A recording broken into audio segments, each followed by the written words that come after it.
Yotel Vegas Chisameo Tapane paweta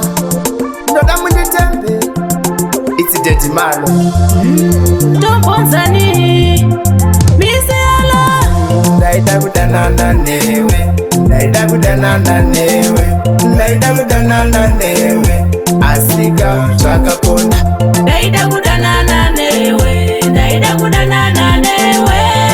Kudanana newe Asika twakakona Ukanditi changanya tsofunga Kuti zvaunoda unosvikona here Kana upedza nguva Tea zvako nzouneri Ndakakuti tangaona tsofunga Ndiudze ndakatadza here Ingangala tokufonera Wakaramba kundidaira Ndaida kudanana newe Ndaida kudanana newe Ndaida kudanana newe Asika twakakona Ndaida kudanana newe Ndaida kudanana newe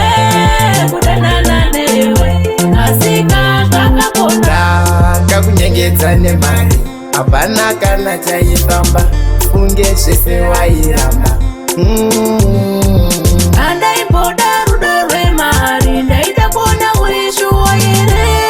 Kuti unodai Already zvako ndinokuda Ndaida kudanana newe Ndaida kudanana newe Ndaida kudanana newe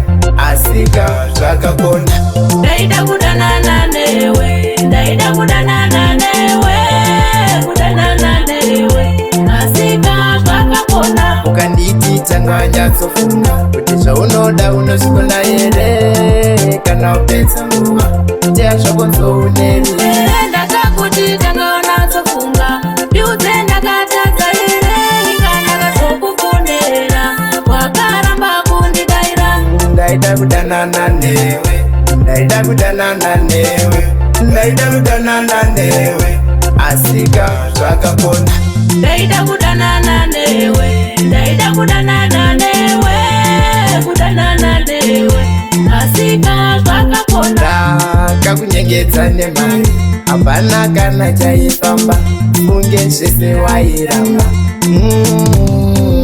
Andaipoda rudo rwemari Ndaida kuona urishuwa here Kuti unodai Already zvako ndinokuda Ndaida kudanana newe Ndaida kudanana newe Ndaida kudanana newe Asika twakakona Ndaida kudanana newe Ndaida kudanana newe Kudanana newe Asika twakakona Ndaida kudanana newe Ndaida kudanana newe Ndaida kudanana newe